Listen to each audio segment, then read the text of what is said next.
اعوذ باللہ من الشیطان الرجیم بسم اللہ الرحمن الرحیم الحمد للہ رب العالمین والصلاة والسلام على افضل البشر وخاتم الانبیاء والمرسلین سیدنا ونبینا وحبیبنا محمد وعلى آلہ واصحابہ اجمعین اللهم صل على سيدنا محمد وعلى آل سيدنا محمد وبارك وسلم۔ اللہ تبارک و تعالی ملک الموت سے فرماتا ہے کہ تو میرے دوست کے پاس جا، میں نے اسے آسمانی سختی سے ہر طرح آزما لیا، ہر ایک حالت میں اسے اپنی خوشی میں خوش پایا، تو جا اور اسے میرے پاس لے آ کہ میں اسے ہر طرح کا آرام اور عیش دوں۔ ملک الموت علیہ السلام اپنے ساتھ 500 فرشتوں کو لے کر چلتے ہیں، ان کے پاس جنتی کفن، وہاں کی خوشبو اور ریحان کے خوشے ہوتے ہیں، جس کے سرے پر 20 رنگ ہوتے ہیں، ہر رنگ کی خوشبو الگ الگ ہوتی ہے۔ سفید ریشمی کپڑے میں اعلیٰ مشک بتکلف لپٹی ہوتی ہیں، یہ سب آتے ہیں۔ ملک الموت علیہ السلام تو اس کے سرہانے بیٹھ جاتے ہیں اور فرشتے اس کے چاروں طرف بیٹھ جاتے ہیں، ہر ایک کے ساتھ جو کچھ جنتی تحفے ہیں اور اس کے اعضاء پر رکھ دیا جاتا ہے، اور سفید ریشم اور مشک اس کی تھوڑی تلے رکھ دیا جاتا ہے۔ اس کے لیے جنت کے دروازے کھول دیے جاتے ہیں، اور اس کی روح کبھی جنتی پھولوں سے، کبھی جنتی لباسوں سے، کبھی جنتی پھلوں سے اس طرح بہلائی جاتی ہے جیسے روتے ہوئے بچے کو لوگ بہلاتے ہیں۔ اس وقت اس کی حوریں ہنس ہنس کر اس کی چاہت کرتی ہیں۔ روح ان مناظر کو دیکھ کر بہت جلد جسمانی قید سے نکل جانے کا قصد کرتی ہے۔ سبحان اللہ۔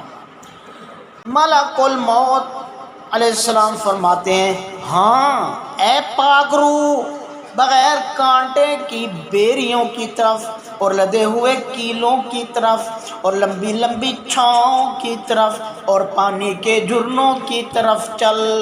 واللہ ماں جس قدر بچے پر مہربان ہوتی ہے، اس سے بھی زیادہ ملک الموت اس پر شفقت و رحمت کرتا ہے، اس لیے کہ اسے علم ہے کہ یہ محبوب خدا ہے، اگر اسے ذرا سی بھی تکلیف پہنچی تو میرے رب کی ناراضگی مجھ پر ہوگی۔ بس اس طرح اس روح کو اس جسم سے الگ کر لیتا ہے جیسے گندے ہوئے آٹے میں سے بال نکال لیتے ہیں۔ ملک الموت کے روح کو قبض کرتے ہی جسم روح سے کہتی ہے، یعنی ملک الموت جب روح قبض کر لیتے ہیں تو جسم سے کہتی ہے روح، اللہ تعالیٰ عز و جل تجھے جزائے خیر دے، اللہ تعالیٰ سبحانہ و تعالیٰ تجھے جزائے خیر دے، تو خدا کی اطاعت کی طرف جلدی کرنے والا اور خدا کی معصیت سے دیر کرنے والا تھا، تو نے آپ بھی نجات پائی اور مجھے بھی نجات دلوائی۔ یعنی روح اور جسم ایک دوسرے کو کہہ رہے ہیں، جسم بھی روح کو ایسا ہی جواب دیتا ہے۔ زمین کے وہ تمام حصے جن پر یہ عبادت خدا کرتا تھا، یہ جسم جس پر خدا کی عبادت کرتا تھا، اس کے مرنے سے 40 دن تک روتے رہتے ہیں۔ اللہ اکبر۔ اسی طرح آسمان کے وہ کل دروازے جن سے اس کے نیک اعمال چڑھتے تھے اور جن سے اس کی روزیاں اترتی تھیں، اس پر روتے ہیں۔ اسی وقت وہ 500 فرشتے اس جسم کے ارد گرد کھڑے ہو جاتے ہیں۔ سبحان اللہ، کتنا استقبال ہو رہا ہے، اور اس کے نہلانے میں شامل رہتے ہیں۔ انسان اس کی کروٹ بدلے، اس سے پہلے خود فرشتے بدل دیتے ہیں اور اسے نہلا کر انسانی کفن سے پہلے اپنے ساتھ لایا ہوا کفن پہنا دیتے ہیں۔ وہ جو فرشتے کفن لائے تھے جنت سے اس کو پہنا دیتے ہیں اور ان کی خوشبو سے پہلے اپنی خوشبو لگا دیتے ہیں اور اس کے گھر کے دروازے سے لے کر اس کی قبر تک دو رخ صفیں باندھ کر کھڑے ہو جاتے ہیں اور اس کے لیے استغفار کرنے لگتے ہیں۔ سبحان اللہ، جس کے لیے فرشتے استغفار کریں۔ اس وقت شیطان اس زور سے روتا ہے، پیٹتا ہے، رنج کے ساتھ چیختا ہے کہ اس کے جسم کی ہڈیاں ٹوٹ جائیں اور کہتا ہے کہ میرے لشکریوں تم برباد ہو جاؤ، ہائے یہ تمہارے ہاتھوں سے کیسے بچ گیا۔ اللہ اکبر، یہ اللہ کی کرم نوازی ہے جس پر ہو جائے تو انسان اپنے رحمت سے کچھ نہیں، اپنے کرم سے کچھ نہیں، اپنے فضل سے، اپنی مہربانی سے کچھ نہیں کر سکتا۔ جتنے بھی فضل ہوتے ہیں، جتنی بھی مہربانیاں ہوتی ہیں، جتنی کرم نوازیاں ہوتی ہیں وہ رب کی طرف سے ہوتی ہے۔ انسان کا کام اس سے فضل مانگنا، اس کی مہربانیاں مانگنا، اس کی عنایات مانگنا ہے۔ جب اس کی روح کو لے کر ملک الموت چڑھتے ہیں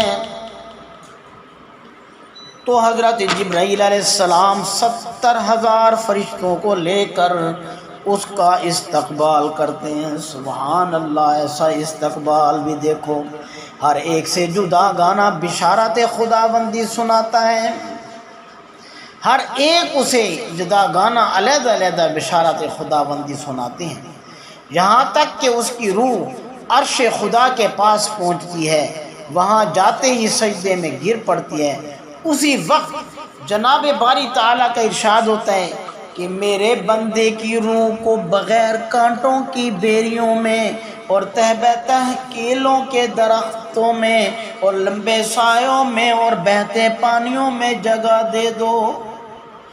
پھر جب اسے قبر میں رکھا جاتا ہے تو دائیں طرف نماز کھڑی ہو جاتی ہے، بائیں جانب روزہ کھڑا ہو جاتا ہے، سر کی طرف قرآن شریف آ جاتا ہے، نمازوں کو چل کر جانا پیروں کی طرف ہوتا ہے، ایک کنارے صبر کھڑا ہوتا ہے، عذاب کی ایک گرد لپکتی آتی ہے لیکن دائیں جانب سے نماز اسے روک دیتی ہے کہ یہ ہمیشہ چکنا رہا، اب اس قبر میں آ کر ذرا راحت پائی۔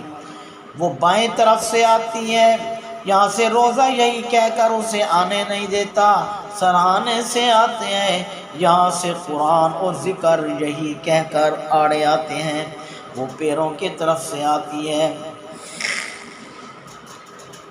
یہاں سے اس کا نمازوں کے لیے چل کر جانا اسے روک دیتا ہے، غرض جس طرح سے خدا کے محبوب کے لیے روک ہو جاتی ہے۔ چاروں طرف سے خدا کی اس بندے کو اللہ تعالیٰ کی رحمت گھیر لیتی ہے اور عذاب اس تک نہیں پہنچ پاتا، عذاب کو کہیں سے راہ نہیں ملتی اور وہ واپس چلا جاتا ہے۔ اس وقت صبر کہتا ہے کہ میں دیکھ رہا تھا کہ اگر تم سے ہی یہ عذاب دفع ہو جائے تو مجھے بولنے کی کیا ضرورت، ورنہ میں بھی اس کی حمایت کرتا۔ اب میں پل صراط پر اور میزان کے وقت اس کے کام آؤں گا۔ اب دو فرشتے بھیجے جاتے ہیں، ایک کو نکیر کہا جاتا ہے، دوسرے کو منکر۔ یہ منکر نکیر یہ اچک لے جانے والی بجلی جیسے ہوتے ہیں، یہ اچک لے جانے والی بجلی جیسے ہوتے ہیں، ان کے دانت سیاہ جیسے ہوتے ہیں، ان کے سانس سے شعلے نکلتے ہیں، ان کے بال پیروں تلے لٹکے ہوتے ہیں، ان کے دونوں کندھوں کے درمیان اتنی مسافت ہوتی ہے، ان کے دل نرمی اور رحمت سے بالکل خالی ہوتے ہیں، ان میں سے ہر ایک کے ہاتھ میں ہتھوڑے ہوتے ہیں کہ اگر قبیلہ ربیعہ اور قبیلہ مدر جمع ہو کر اسے اٹھانا چاہیں تو ناممکن ہے۔ وہ آتے ہی اسے کہتے ہیں اٹھ بیٹھ، یہ اٹھ کر سیدھی طرف بیٹھ جاتا ہے، اس کا کفن اس کے پہلو پر آ جاتا ہے۔ وہ فرشتے منکر نکیر اس سے پوچھتے ہیں تیرا رب کون ہے، تیرا دین کیا ہے، تیرا نبی کون ہے؟ صحابہ کرام رضوان اللہ علیہم اجمعین سے رہا نہ گیا، انہوں نے کہا یا رسول اللہ، ایسے ڈراؤنے فرشتے کو کون جواب دے گا؟ نبی رحمت صلی اللہ علیہ وسلم نے یثبت اللہ کی آیت تلاوت فرمائی اور فرمایا کہ وہ بے جھجک جواب دیتا ہے کہ میرا رب اللہ وحدہ لا شریک لہ ہے، اور میرا دین اسلام ہے جو فرشتوں کا بھی دین ہے، اور میرے نبی رحمت حضرت محمد صلی اللہ علیہ وسلم ہیں جو خاتم النبیین ہیں۔ وہ کہتے ہیں آپ نے صحیح جواب دیا، تو اب وہ اس کے لیے اس کی قبر کو اس کے دائیں سے، اس کے بائیں سے، اس کے آگے سے، اس کے پیچھے سے، اس کے سر کی طرف سے، اس کے پاؤں کی طرف سے 40 ہاتھ کشادہ کر دیتے ہیں، وہ 200 ہاتھ کی وسعت کر دیتے ہیں اور 40 ہاتھ کا احاطہ کر دیتے ہیں، اور اس سے فرماتے ہیں اپنی نظریں اوپر اٹھا، یہ دیکھتا ہے کہ جنت کا دروازہ کھلا ہوا ہے۔ وہ کہتے ہیں اے خدا کے دوست، چونکہ تو نے خدا کی بات مان لی ہے، تیری منزل یہ ہے۔